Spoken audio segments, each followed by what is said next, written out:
The story of Airbnb is very interesting to me. You have two guys who were roommates and they recognized a conference was coming into their area. They thought, well, maybe what we can do is earn some extra bucks by having people sleep on air mattress in our apartment. Who would ever do that?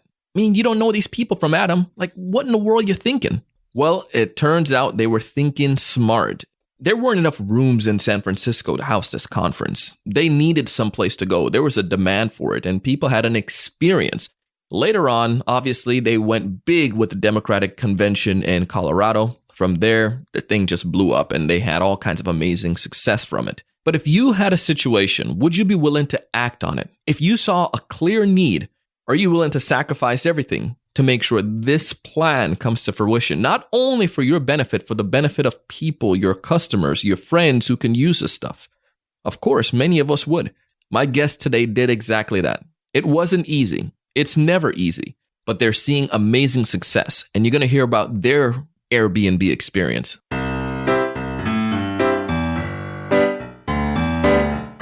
This episode is brought to you in part by mailtag.io. Essentially, it's a tool that allows you to see around the corner.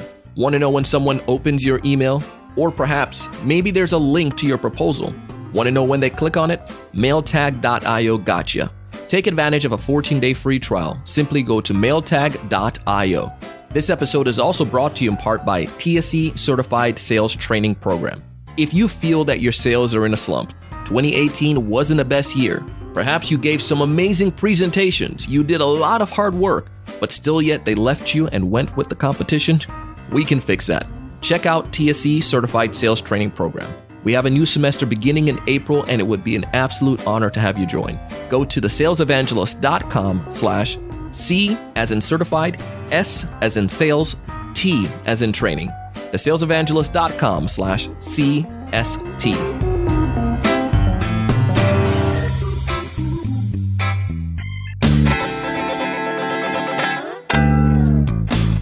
Hey, everyone. Welcome to another great episode of the Sales Evangelist podcast. I'm your host, Donald Kelly, the Sales Evangelist. And I'm so excited for another great episode. I'm so excited to be here with you today and evangelize about my two friends, Dr. Ty and Courtney Caldwell.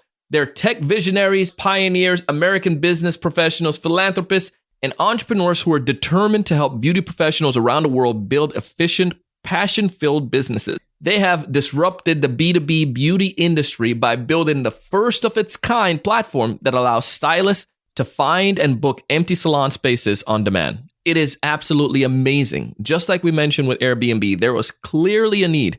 These individuals clearly saw a vision. They acted on it.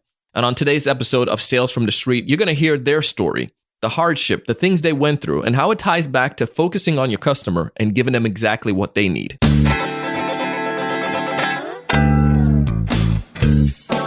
Welcome to the show, Dr. Ty and Courtney.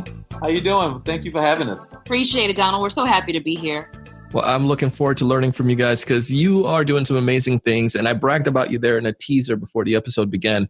And I'm excited to hear about your story and what you guys are currently doing to grow your organization. Because many entrepreneurs, we find ourselves running into difficulty, especially when we have a young company. And I know you guys are doing some amazing stuff. But before we dive into all that fun stuff, why don't you take a minute or so and tell us a little bit more about you and what you do?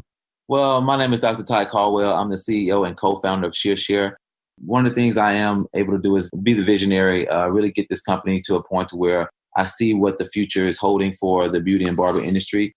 And we really needed to turn it into more of a space where now that everything is so social, everything is so technology based, really giving the opportunity to these licensed beauty professionals to be able to work essentially in salons, barbershops, and spas by the day. So basically what I'm doing is just creating a platform for these licensed professionals to come out from their homes, come out from hotels, come out of their garages, the kitchens, what we call them kitchen titians, to now maximize their money potential and earnings potential to be able to work in a place where they were classically trained. Mm-hmm. Yeah, and I was minding my own business, Donald, before my husband brought this idea to me. You know, he's been in the industry for 25 years. He's an instructor. He earned his doctorate degree in professional barbering and cosmetology, wrote a best-selling book on Amazon about how to be successful in this industry. And we've run our own award-winning salon for the past 20 years. And so, like I said, I was minding my own business. At this point in time, I was working at Oracle, heading up Oracle's digital strategy and innovations group worldwide. And Ty came to me and said, babe, we just renovated the salon. And, how it used to be before where stylists were, on a wait list to try to work at our salon, people were not calling like they used to. And instead, he got a phone call from a stylist who said, hey, I just moved, an hour away. I'm really concerned that I'm going to lose this particular portion of my book of business. I can't afford to do that, but I only need to rent salon space for like a couple of days. Would you allow me to come in and work on a Friday, Saturday? And when Ty came home, we kind of chuckled at the idea. He was more serious about it than I was, but my knowledge about the industry, I'm like, well, people come in and they sign a long-term contract. Like you're part of the team, you're part of the culture. Like you never do the whole on-demand thing. Like who would ever do that? And Ty thought about it. And he was like, I'm going to give it a try. I'd rather be collecting some money on that space than zero. And he loved the experience so much. The stylist loved the experience so much where she came back to us and said, okay, now I need to go to San Marcos and San Antonio and Houston. I'm at Allen and McKinney. And he said, okay, well, I can try to help you. And then they continued the relationship that way. And we were calling salons for her. So much so to the point where she starts telling other stylist friends of hers. And so now we have all these stylists in Dallas calling us, trying to find spaces to work by the day. And this happened for what, babe, 3 years? 3 years. Yeah, 3 years we were serving as a concierge service. I always say that we feel like we're fast learners, but it took us 3 years before we looked up and said, okay, whoa, there's something here. And I will say and add to what she's saying that the beauty and barbering industry and the beauty industry as a whole has been so archaic for so many years. Essentially, the beauty industry has four ways to actually work. You have commission that's been around for years. You have booth rental, wherein actually we always talk about this, where Madam C.J. Walker was the first woman millionaire, and she started what we call booth rental independent contracting. And you have salon suites, and you also have employee-based. So a lot of times, this industry gets so caught up in just one way of doing things and not being able to not allow people to work when they need to. We were wanting to do something so different just to give people opportunities that weren't out there to be technology adaptive in something that they weren't used to doing. Yeah. This rising generation, we saw a big shift. The industry has changed so much in the past, about 7 to 10 years. And people now are used to pressing a button and getting a car ride, right? Or pressing a button and getting food delivered, or pressing a button and being able to stay at someone's home versus a hotel. And so why are we one of the only industries that doesn't allow more of that on-demand nature? And because Ty and I serve on the advisory boards of beauty schools and barber colleges, we're hearing from this next generation that they don't want ownership. They clearly just wanted access. So if I understand correctly, the way you have a software as well that ties to this, right? It's a mobile app. Yes, ShearShare is the first mobile app that will allow a stylist to rent salon or barbershop space by the day. Essentially on the That is awesome. And what I love about the story is a couple things. One, it seemed to be like me as well. I tend to pick up on things that take me a minute, right? 3 years, you perfected it, right? Right. But I think over that time, that 3-year period, you probably saw all of the different things that's going to work and things that are not going to work, right? We saw a lot of things being that I've been in the industry so long, I was a little bit hesitant with a lot of the licensed professionals because, it's so fragmented in some areas. Barbers are a different beast amongst themselves. Salon stylists, hair cosmetologists are a different beast because it's hair, skin, and nails. They're different beasts amongst themselves. And so you kind of have to think like the professional. And then as being in the industry for 25 years and being a salon owner for 20 years, I have to think on both sides of the coin. So I have to think as an owner and think as a user. Yeah. So we learned a lot of things, but essentially once we started learning things that they wanted and they didn't want it, we started listening to them about what they wanted. And the way we built the app out was basically from the user side. We wanted them to put in the information from what the host, which is the owner, want to see. They want to see pictures. They want to see, how long you've been in the industry, your license number. They want to know all these things. And then from the host, the user wants to see, which is the licensed professional. They want to see, how nice the salon is, what's their rating, how long have you been around, your location, different stuff like that. So we had to really think about how we were going to build it out. It wasn't going to be hard because, I've really been in this industry for a long time and I've loved it. And for me, it's been one of those things where when you're doing something you love, it's easy to kind of figure things out, but then you have to listen to your user at the same time. Yeah.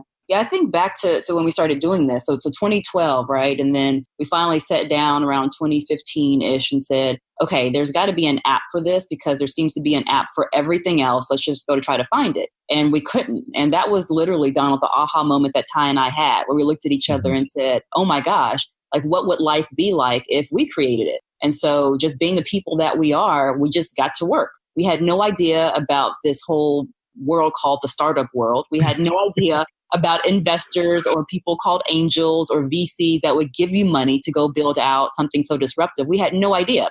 And so we did what we knew, which was to go into our savings account, drain it, and build this app, go have someone build it out for us. I think something that we did while we were bootstrapping too that was really smart that we would not have realized if we hadn't already gone through the process, but looking back now, it was super intelligent, was that those 3 years of serving as the concierge service, right? So taking the one-on, one-off phone calls from stylists and different salon and barbershop owners, was that by the time we got ready to build out the app, we kind of knew what it was supposed to look like because we knew what questions the stylists were asking. We knew the expectations of the host. We knew, how many questions were too many questions. What was that required data that we needed to ask? And so, again, because we were bootstrapping, Ty and I are sitting at a Chipotle eating our rice and beans and enjoying it as any good entrepreneur would when you're first starting out.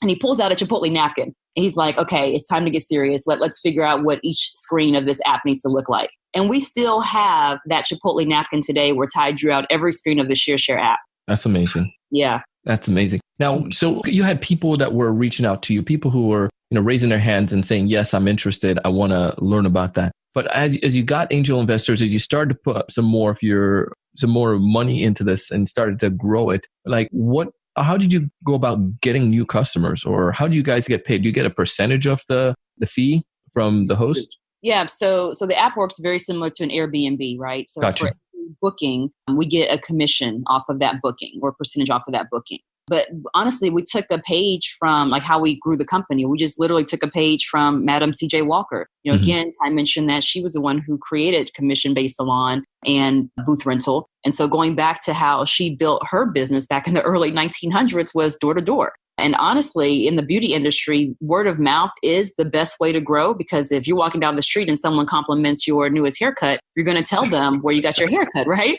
And so that's how word spreads, whether it's a positive feedback or it's negative sentiment. And so we went door to door from salon owner to salon owner and stylist event to stylist event to start to dredge up the flames of interest. Did you ever have any fear of rejection as you were going through that process? Well, that's a great question. Rejection is part of the process. Yeah, We're not some young kids who just got out of college.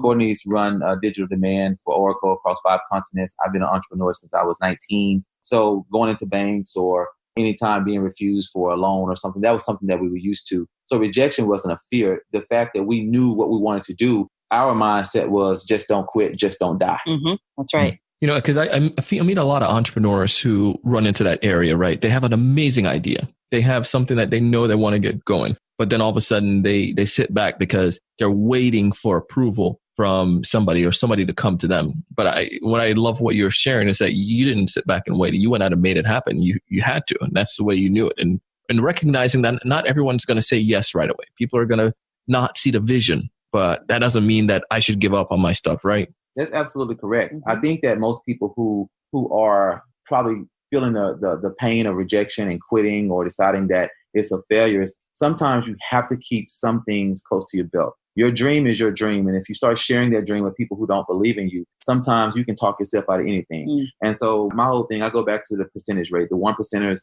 and the 99%ers. Mm-hmm. 97% of people will never change. 2% of those people will think, 2% of 100% would think about it. And then let's stick right there for a second. So if you're a 2%er who's thinking about it and you talk to someone, your friend, family, close mentor, whatever, and they put something negative in your mind saying, how are you going to do that? Why are you going to do that? Why would you do that? Now you've gotten somebody to plant a seed in your head of doubt. Mm-hmm. And so when you have that seed of doubt planted in your head, what's the first thing that you're going to tell yourself? You're going to talk yourself out of it for protection of what you own, have, or possess. And so now you go to the 1%ers. The 1%ers are the only ones that are going to take the step. So hence you have the Oprah Winfrey's, hence you have Shea Morse, the Richard Lou's of the world, the people that you know that are doing great things. So we admire those people when we ask ourselves, how did they do it? Well, they did it because they kept with it. They stuck with it. they went past all the negative, all the rejection, people saying that they couldn't do it. And they just say, you know what, I can do it. And they did do it. Tyler Perry was homeless at one time. You look at all the people who are doing successful things and you realize that I think Nas just closed on a fund and he's doing amazing things in the tech world. So you have to think about all these people who've built in their mind and put and possessed it in their heart that they were going to do something that the average person wasn't doing. And when I say average means those 99 percentile people who say and talk themselves out of doing something that they probably could really, really do if they really focus with that dream that they had in their heart and their mind and just stuck with it and just keep pushing. Hey, we're going to take a quick break, but when we get back, Dr. Ty and Courtney are going to continue the conversation about jumping and taking the leap. And specifically, Courtney is going to share her feelings about how she felt when her husband came home with this idea. You're listening to the Sales Evangelist podcast, and I'm your host, Donald Kelly, the Sales Evangelist. You meet this amazing prospect on LinkedIn. They're the right size firm, the right income, the right number of employees. They're right within your Goldilocks zone. They have a problem, and you can solve that problem with your software. You schedule an initial appointment. You send out an email to them and to a couple of their team members. You also send out some information about your firm, but you don't know if they're opening your emails or not. You don't know if they're clicking through and going to the web pages that you recommended. It's a Chrome browser extension that allows you to get notification when someone opens your email or clicks on a link. The coolest part is that you can schedule your emails for later. Mailtag.io has a free 14-day trial, so you don't have to take my word for it. You can go and test it out. And when you do fall in love with it, go ahead and use promo code Donald at checkout and get half off your subscription for life. Shh, don't go telling nobody about that now. Half off your subscription for life just because you're listening to the TSE podcast. To find out more information, again, go to mailtag.io. But let's continue the story. The prospect then goes ahead and clicks on all of your links. They go back to your website. They're doing their initial research. They want to schedule the next meeting. You go through the process. You create a demonstration. I mean, an amazing demonstration. You gave it everything you had, your emotion, your heart, your feelings. You gave epic value. But still yet, when it's all said and done, they said, Thank you so much, Donald. Unfortunately, we are going with another vendor. We appreciate all that you did. Thank you. Devastated. I know that feeling. I've been there. You've been there. And it's horrible. But we can fix that. We fix that by helping you with TSE Certified Sales Training Program. We would love for you to check out our upcoming semester to learn how we can help you not only find the right customers, not only say the right things and help your clients get all the way to the demonstration, but actually what you should be doing to help them convert to come towards your product or your service. To find out more information, go to thesalesevangelist.com/CST. Again, thesalesevangelist.com/C for certified, S for sales, T for training. We have a new semester coming up in April, and I would love to have you join us. Let's help you to close more deals. Hey, we're back. And as we dive into the second half of the episode, we're going to pick up with Courtney talking about her experience, what she felt when her husband came home with this idea to start this company.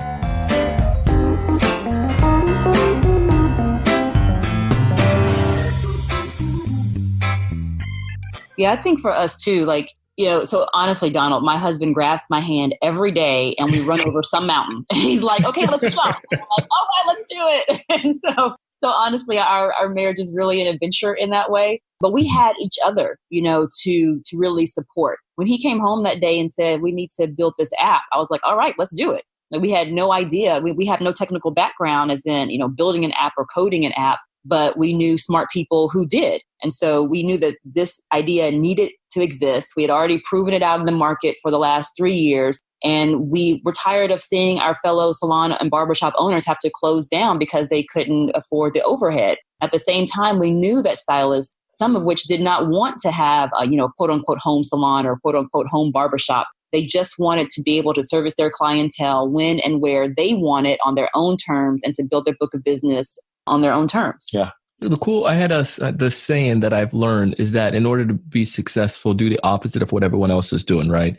That's Absolutely. one of the things you guys did. You didn't. Yeah, and it's funny you say that because I've always looked at it like the fork in the road. I've always gone where there were less footprints or no footprints, and that I didn't follow the massive footprints going that way because I knew that the reason that people didn't go there is because it's like anything else. If you're hurting something, people are just going to follow the herd. Mm-hmm. And so I said, well, there has to be something over here. It may be a little bit troublesome. It may be a little complicated, maybe perplexed and challenging at times, but there's something there that you can learn. And sometimes it takes that one person to step out there and do it. And that's one of the things that Courtney and I did. Yeah, you really have to. And the other cool thing too is that you're listening to the customers, right? You're listening to people who are telling you their problems and telling you their pain. And I think many sellers, sometimes we want to give people what we want as opposed to what they want. And if you look at the most successful organizations, they listen and they give people what they want. So clearly that's what's working for you. You know, you're giving those, stylists, and, you bridged the gap between those two worlds, right? And because I can see, and that's exactly, you see it as well in the society right now. Like we have with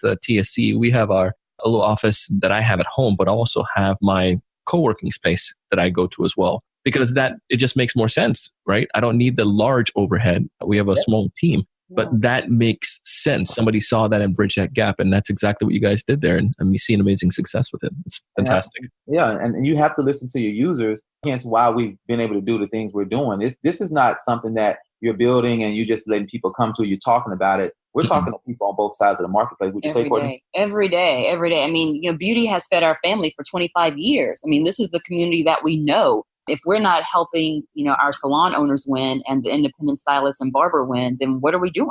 Yeah. If you can't do that, then you're never going to have that success. What would you say to the entrepreneur? What else? So besides going door to door right now and doing some of that, what are some of the other things that you guys take advantage of? I know, Courtney, you come with some of that digital experience. Do you guys take advantage of like social media ads or other campaigns or things like that to grab people's attention, let them know about your tool? Well, I'll say this and then I'll let Courtney take over. We look at what we do as a community. And I think sometimes when you think about that, we talked to Brian Chesky early on, and he shared with us about the community of Airbnb and how he wished they could do things from the earlier days. But really that community aspect of it is really where that foundation lies at. And Courtney, you want to speak about the technological side of it? Yeah, I was going to say, can you remember back when we started Facebook ads? That was an epic fail for us. Why was that? Oh gosh, this was probably 2017, even going into 2018. And every other startup founder that we know, they seem to have been killing it on Facebook. And we were like, that's just not where our people hang out. So we got to do things differently. So for example, we, instead of emailing, people, 5-6 times a week, we actually text our folks. And that makes sense. Because when you walk into a barbershop, your barber doesn't have his or her laptop propped open on his station and checking email, but the phone will go off and they'll quickly respond via text. And so that's just been one way where we continue to focus on meeting our community where it is. Yeah, that's really fascinating that you say that, like the text. I have a friend in a tech space and he's probably listening to this, Andres, but he's been pushing me and telling me like, bro, that's where, you got to treat people the way they want to be treated. A lot of people, no matter what you say, have their phone with them all the time. And if you're doing it smart, if you're using text effectively, you can communicate with people easier that way. Absolutely. You have to meet people where they are. And right now, social media, tech, and even if you just take it, if you watched the Super Bowl yesterday, if you looked at those commercials, probably about 15 to 20% of those commercials were technologically based within those commercials. And I think most people got to realize, adaptability is major now in today's society. You have to adapt to this tech. You have to adapt to things that they're doing different, and nothing against the older generation, but you have to bridge that gap between this new age way of doing things and the old age, because actually it could work better for you. Things happen at the right time, and ShearShare came along at the right time. That's right. Let's talk to that entrepreneur. He or she is sitting back today. They're listening to this episode. They're saying, man, I have this idea. I just don't know where to get started. What are you going to tell them to help them to get up and to make something happen? Well, the first thing I'll tell them is, do you have your plan? Do you have the plan that you want in place? Or is it just the idea that you have in your head? Because if you have it in your head, take it out of your head and put it on paper. Yes. After that, you want to find that mentor that you look up to, someone that can give you advice and breathe optimism into you, someone that can actually look at what you're doing. If that person is a banker, if that person is a finance person, if that person is a parent, or whatever that is, share that with them and say, and after that, it's all about relationships. Everything focuses on relationships.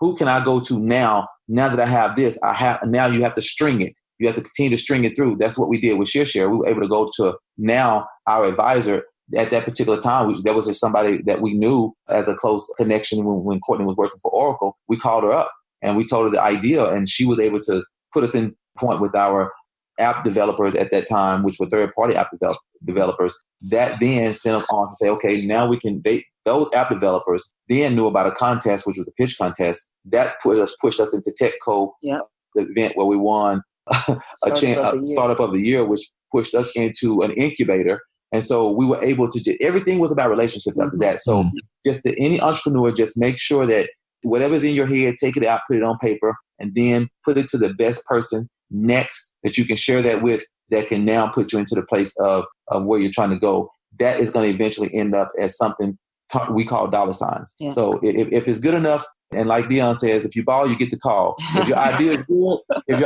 good, it's good. Hey, and it's going to do what it's supposed to do, definitely it's going to get the dollars. Yeah, and building off that, I think of two things right off the bat. If I could tell our younger selves, one would be protect your tribe, like find someone who supports you. Like Ty said, whether it's a parent or a potential business partner or a financier, that person or persons that you can go to when you're not having a wonderful day, when you're having a not so good day, because they're going to be the ones to help you pick yourselves up by the bootstrap and keep going. And then two, I would say, don't be afraid to cold email or cold call somebody. I mean, we cold emailed Joe Gebbia, one of the 3 founders of Airbnb, and got 45 minutes on his calendar. And when does that happen, right? So don't think that someone is too busy or doesn't want to help those coming behind them because they quote unquote have made it. Not at all. We find most likely, especially in our community, that if you are doing something, positive, people are always willing to give back.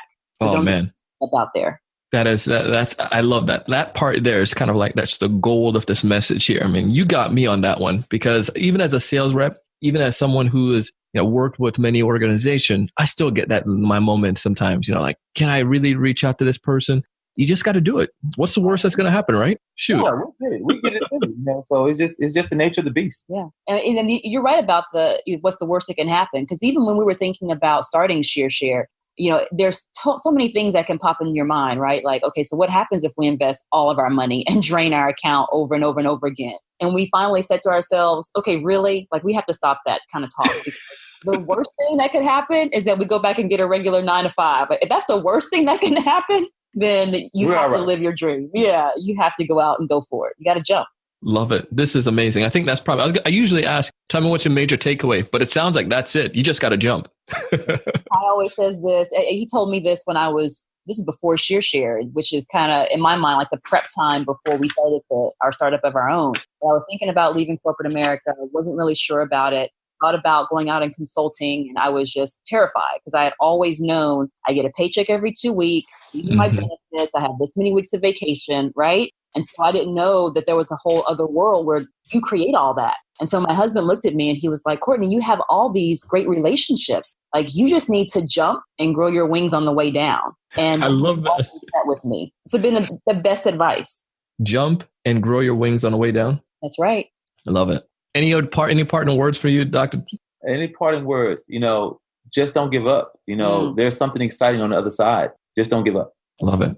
Well, if folks out there listening, they're like, this is definitely a power couple. They are doing some amazing things. I want to learn from them. I want to connect with them. I want to see what they're doing. What's the best way for them to go about connecting with you? Yeah. So we're just www.ShearShare.com. And then everywhere on Twitter, Instagram, LinkedIn, it's ShearShare. And then if you want to follow Dr. Ty and his crazy life as a startup founder in the beauty and barbering space, he's on IG at Dr. Ty Caldwell. That's DrTyecaldwell. Awesome. Well, I'm looking him up right now. I'm going to connect and make sure that I start following and learn from you. Well, folks, man, we sure appreciate all you guys are doing and some of the amazing things that you shared with us today, the insights that you brought. Thank you so much. We appreciate it. Keep in touch. Definitely, Donald. Definitely. Thanks for having us. Sometimes you just have to take the leap and act. Make it a calculated decision, though. Don't go jumping out of airplanes without no parachute. You need to make sure you have a plan. And clearly, Dr. Ty and Courtney had a plan, and they are working that plan. They're seeing some amazing success, and I recommend that you go connect with them. Even if you're not necessarily in the space right now, the story that they have, their experience on what they have done, it's absolutely amazing. Perhaps you have a vision to take your company into another direction or to massively increase your sales. Man, go ahead and try it. You're an entrepreneur at heart. Even if you're a sales rep working for a large organization or a small company, you need to think and act like an entrepreneur. Take some risk. And you know what? Amazing things can happen to you as well. Go back to the show notes, thesalesevangelist.com/theword episode number 1029. Again, thesalesevangelist.com/theword episode number 1029. Connect with Dr. Ty and Courtney. Tell them that you heard them on the Sales Evangelist podcast. They would truly appreciate that. And while you're there on the show notes, make sure to check out my good friends over at mailtag.io. See around the corners, baby. See around corners. Know when your prospects are opening your email, when they're clicking on your links. The coolest thing, too, you can get a chance to schedule your email so you don't get bombarded with a bunch of people replying to you all at the same time. It's pretty amazing.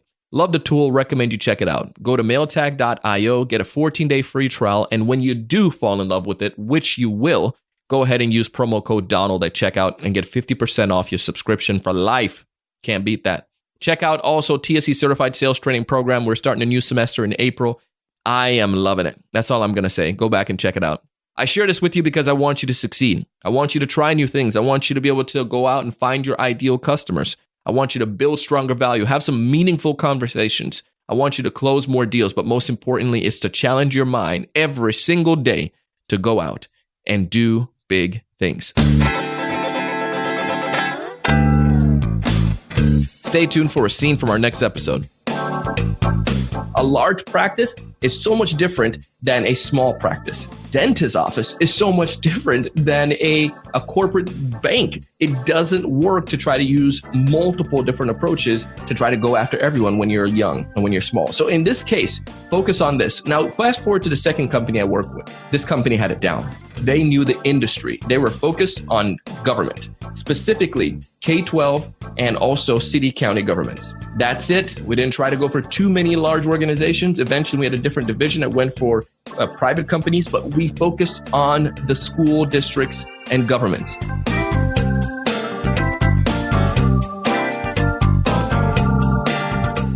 Hey, I hope you enjoyed the show today as much as we did here. And if you did, go ahead and hit subscribe. You can go ahead and share it with your friends, your family, your colleague. Let them know about the podcast. And leave us a rating and a review on Apple Podcasts, Google Podcasts, Stitcher, Spotify, or wherever you listen to find podcasts like this. It would go a really, really long way. Truly appreciate you. Our show today was produced by myself and the Sales Podcast Network. It was edited and mixed together by the one and only Jershino Bale. Our content writer and show note creator is Mrs. Shannon Rasmussen. You can find audio credits to this and all of our episodes in each of our show notes. And as always, I am your host, your coach, your mentor, your guide down the sales journey, Mr. Donald C. Kelly, the Sales Evangelist.